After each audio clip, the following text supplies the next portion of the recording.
A presentation of the United States Fish and Wildlife Service.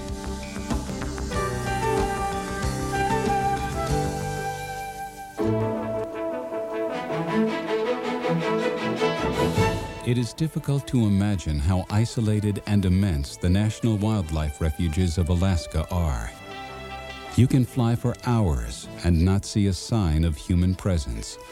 Not a road, not a cabin, just green carpets of forests. Huge expanses of wetlands sparkling in the sun. Broad rivers, snow-capped mountains, and vast tracts of rolling Arctic tundra. These marvelous lands are the breeding grounds for millions of the nation's song and shorebirds, the cradle for much of the continent's waterfowl, and home to a dazzling array of seabirds. Wolves, bears, caribou, moose, walrus, to name just a few magnificent mammals, thrive on refuge lands. Each year, tens of millions of salmon return to spawn in refuge waters, waters that are also alive with rainbow trout, Arctic grayling, northern pike, and more. These lands and waters are a wondrous gift we have given ourselves. Precious places where our natural heritage is being conserved and protected. Let us celebrate the National Wildlife Refuges of Alaska.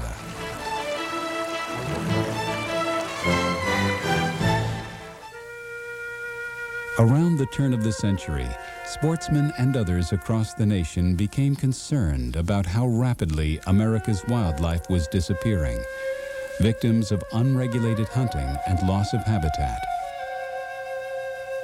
Even egrets were being slaughtered just to decorate women's hats. In 1903, President Theodore Roosevelt directed that Pelican Island in Florida be set aside as a federal wildlife preserve to protect egrets and other wading birds from the plume hunters. A few years later, President Roosevelt ordered that land be set aside in Alaska to protect sea mammals and seabirds that were also being overhunted. In 1980, President Carter signed the Alaska National Interest Lands Conservation Act, which set aside 104 million acres of federal land as national wildlife refuges, national parks, and other areas for conservation. 54 million of those acres went to establish 9 new national wildlife refuges in Alaska and added land to 6 of the 7 existing ones. These new refuges became part of the National Wildlife Refuge System, a system of more than 500 refuges spanning the nation, dedicated to conserving and protecting our fish and wildlife and the places they love for everyone to enjoy. While Alaska has only 16 refuges, they represent 85% of the combined national acreage. Let's take a tour of Alaska's national wildlife refuges. We'll begin with a visit to Alaska Maritime. 3,000 islands, ocean spires, and headlands along the coast and scattered across the seas of Alaska make up this unique refuge. Much of the refuge is on the 1,100-mile-long Aleutian chain, volcanic islands set in a storm-lashed but food-rich sea, perfect for seabirds. Seabirds spend their lives on the open ocean and come ashore only to nest and raise their young. Most of the seabirds in North America, more than 40 million, nest on Alaska Maritime. Each species has its own nesting preference. Puffins in burrows near the tops of cliffs, murres on ledges, kittiwakes on the cliff face, and others among the boulders close to the water. One of the most spectacular seabird colonies that can readily be visited is on St. Paul, one of the Pribilof Islands in the Bering Sea. Scientists visiting the Aleutian Islands for research and management travel on the Refuges' specially designed and scientifically equipped vessel, the Teklaw. Refuge biologists monitor seabird nesting activity at 10 sites. These surveys are the basis for determining population trends and provide early warning if a species is in trouble. Special efforts are made to help those species whose numbers are in decline. The Refuge's greatest success was bringing back the endangered Aleutian Canada goose. This small relative of the common Canada goose was almost wiped out by foxes that fur trappers had released on their nesting islands. Today, there are more than 30,000 geese, and they are no longer listed as endangered. Izembek National Wildlife Refuge is a crucial resting and feeding area for the 250,000 birds that migrate through each year. The refuge was established to protect the Pacific black brant, a small coastal goose whose entire population stops at the refuge during migration. Here they fatten up on eelgrass before their long flight south. The wetlands of Izembek, along with Izembek Lagoon, a state game refuge, have been designated as wetlands of international importance. Birds are only part of what Izembek offers: caribou, bear, fox, salmon, and flowers. And we should not forget the sweeping views. Ɛʻlæskə Peninsula National Wildlife Refuge is a land of spectacular beauty, sculpted by volcanic fire, glacial ice, and near constant wind. This immense landscape is dominated by large volcanoes, part of the ring of fire that rims the Pacific Ocean. While some volcanoes are dormant, the activity of others continues. Evidence of the natural and turbulent forces that shape the land is everywhere.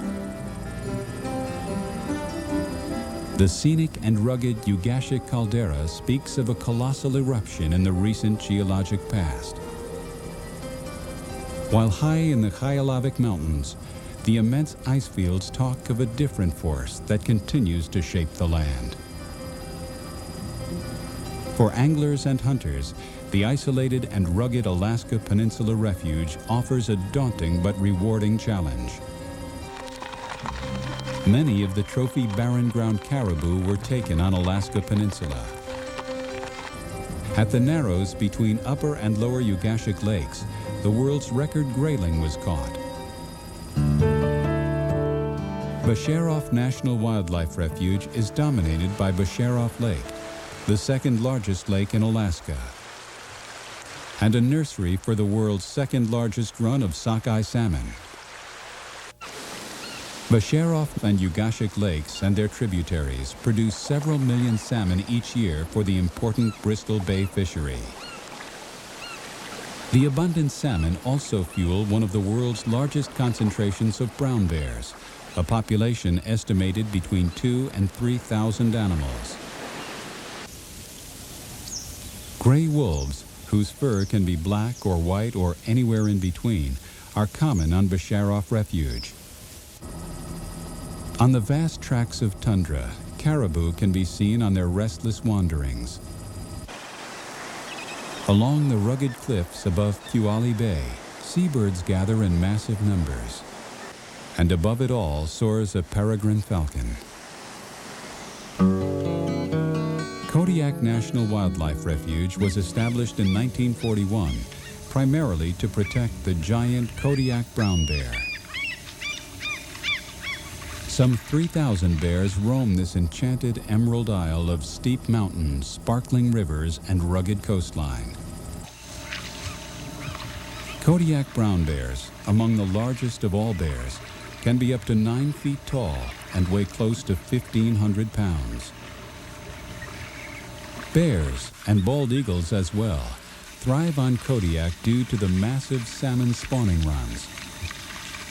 From May to early fall, the bears gather along the streams and gorge themselves. The refuge's salmon are important not only to the bears, eagles, and sport anglers, but also to the state and local economy. Togiak National Wildlife Refuge has wetlands crucial to waterfowl, bays that harbor marine mammals, coastal cliffs crammed with seabird colonies, as well as 1,500 miles of fish-filled rivers that tempt anglers from around the world. Popular are the Connecticut, Good News, and Togiak rivers that flow through the Togiak wilderness.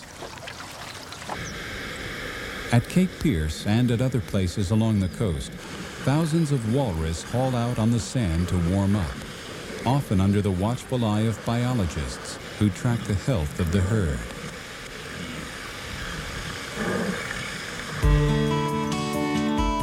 Yukon Delta National Wildlife Refuge is an immense treeless wetland, a 26 million acre delta formed by two mighty rivers, the Yukon and the Kuskokwim. Nearly 1/3 of the refuge is covered with lakes, ponds, and streams, interspersed with bogs and thickets. Ideal nesting conditions for waterfowl, shorebirds, and other species. Every spring, the birds arrive on Yukon Delta by the tens of millions. They've come from almost every state and province in North America, as well as many countries around the Pacific.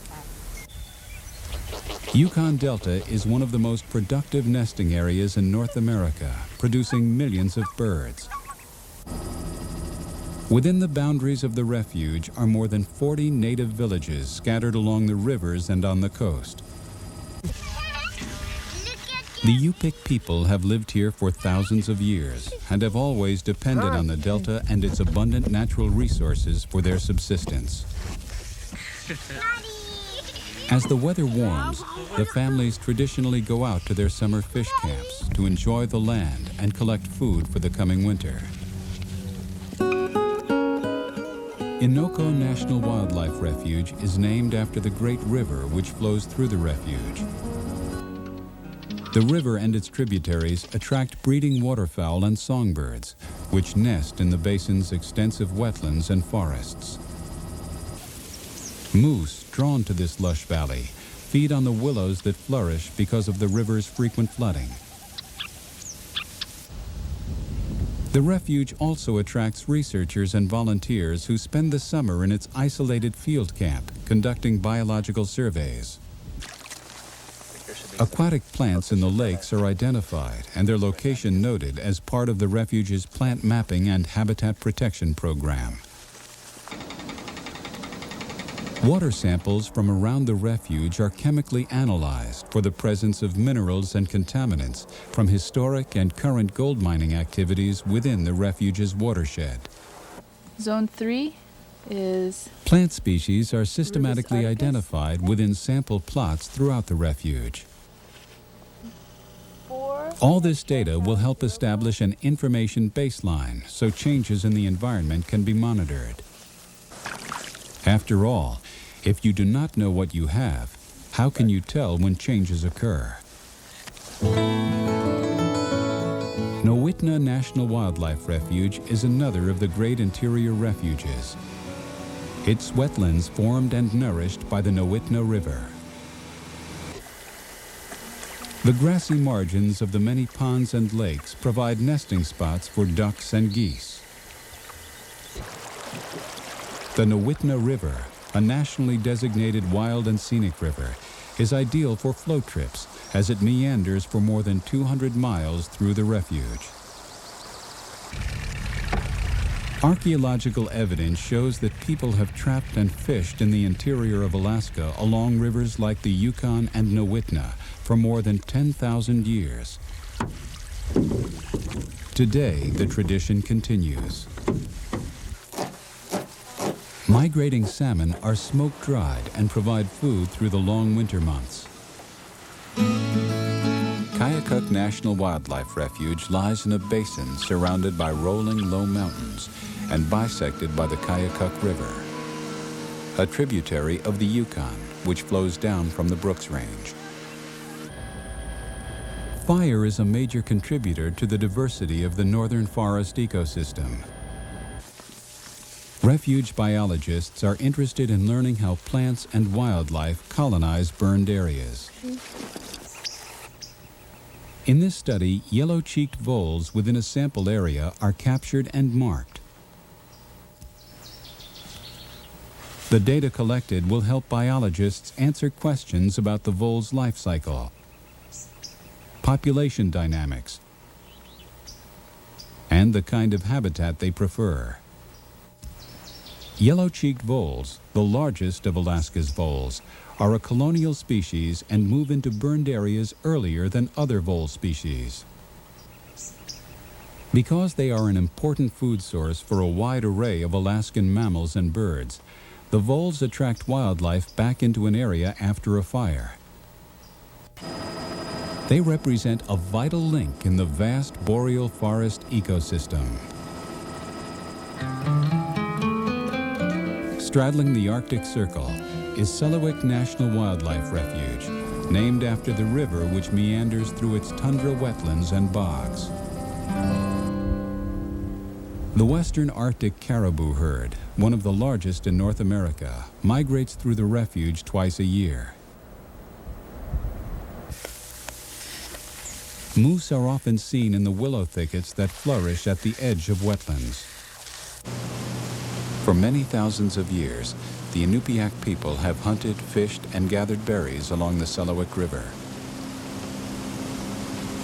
These traditional activities continue to this day.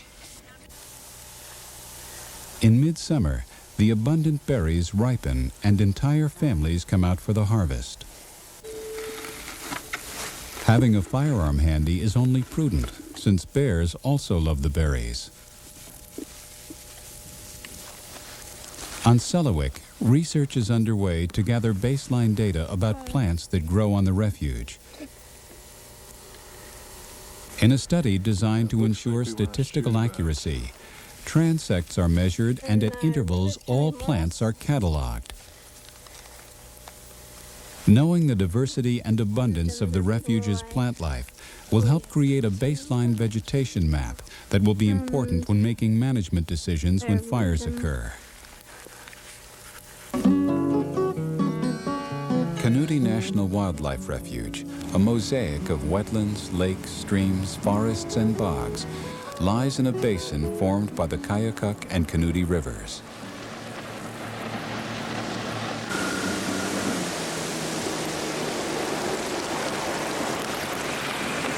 At selected locations on Canudi, the birds are periodically counted and identified in a systematic manner. At several places on the refuge, a 100-meter transect has been carefully laid out. The biologist and an assistant walk the transect, stopping at specific intervals to identify all birds seen or heard within a precise period of time. Visual on a yellow warbler, inside 50 meters. Gray-cheeked thrush, outside 50 meters, sing. Swainson thrush, inside 50 meters.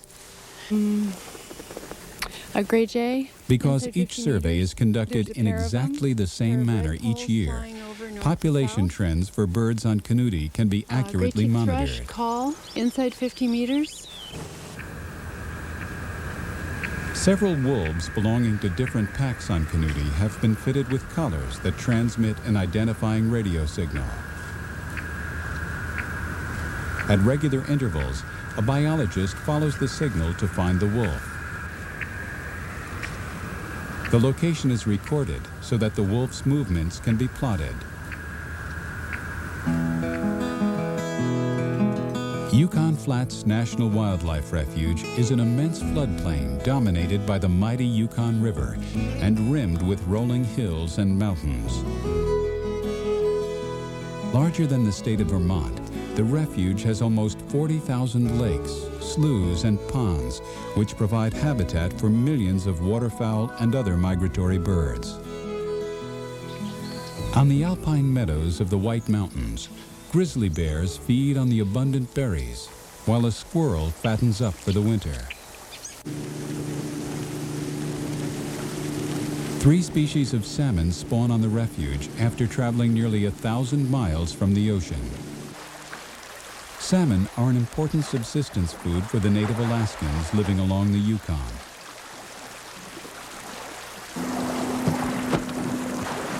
Their fish wheels are both ingenious and effective.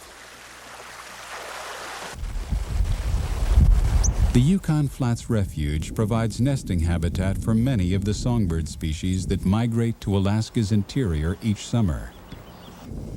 Yeah, that's it. That'll do it. For several years, refuge biologists have been conducting research on songbird populations at Canvasback Lake. Birds are captured with mist nets. I know what you're saying. Biologists carefully examine each bird. You've got some streaks or something. Vital statistics are measured and recorded. That one you sent back from... Tell him what... After an identifying band is attached, the birds are free again.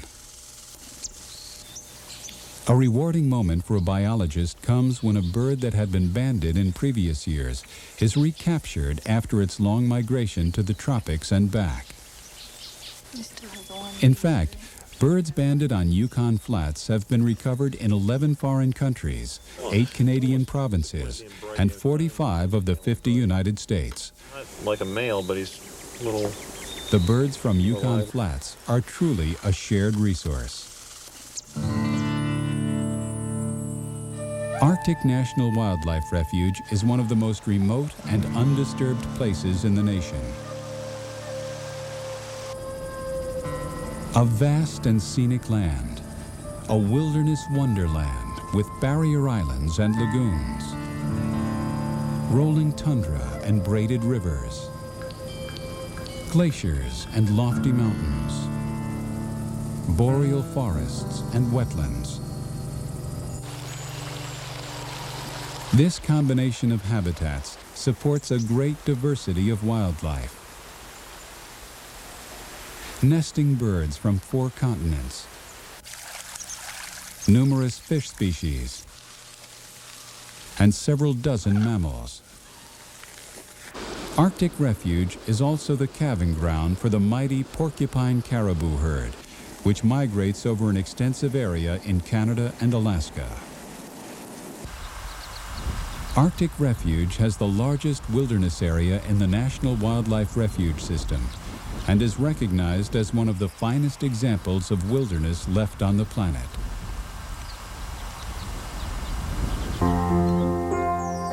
Tetlin National Wildlife Refuge, a land of broad river basins bordered by rugged mountains. The refuge's extensive lakes and marshes support large concentrations of nesting waterfowl and an increasing number of trumpeter swans. The refuge is on a major migratory bird corridor, and a wide variety of songbirds can be found here. For those traveling north on the Alaska Highway by car, Tetlin Refuge is just across the Canada-US border. Tetlin is one of only 2 of Alaska's national wildlife refuges that can be reached by car. There are several scenic overlooks along the highway with interpretive panels and opportunities for photography. For the angler and camper, there are areas close to the Alaska Highway maintained by the refuge. Kenai National Wildlife Refuge, south of Anchorage, is Alaska in miniature.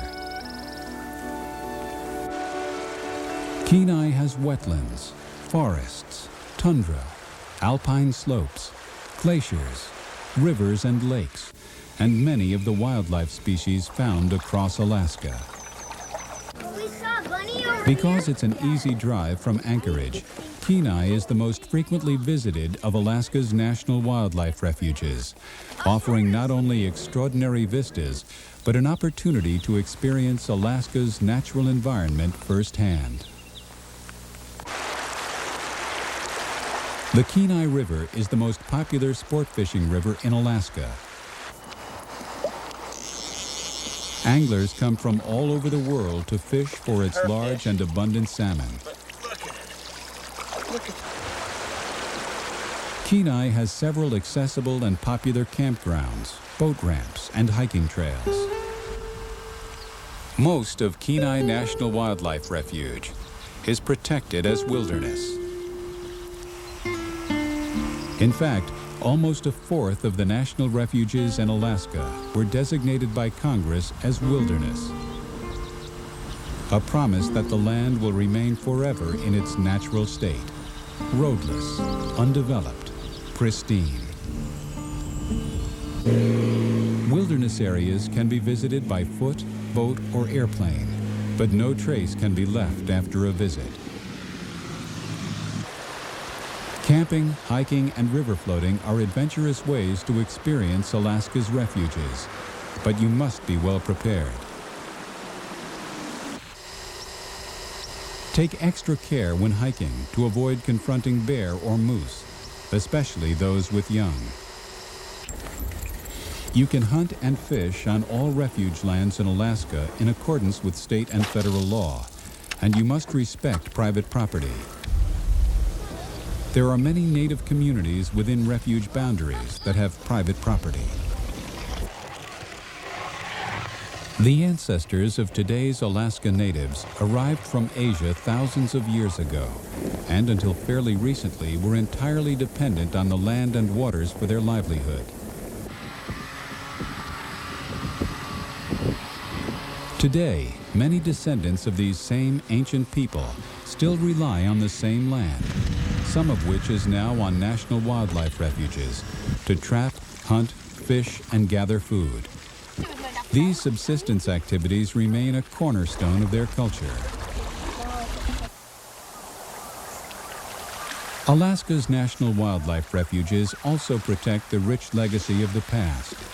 By law, the countless archaeological sites found on refuge lands are protected from disturbance and artifact collection. All 16 national wildlife refuges in Alaska are special, each in its own way. From those where nest-filled rocky ledges are alive with millions of squawking seabirds, to those where caribou roam across the vast tundra, from those that straddle the mighty Alaskan rivers with their millions of wetland acres, to those refuges where Dall sheep and grizzly roam. Let us celebrate this gift we have given ourselves, the National Wildlife Refuges of Alaska. Special places that can serve and protect our fish and wildlife heritage for the benefit of people today and generations yet to come.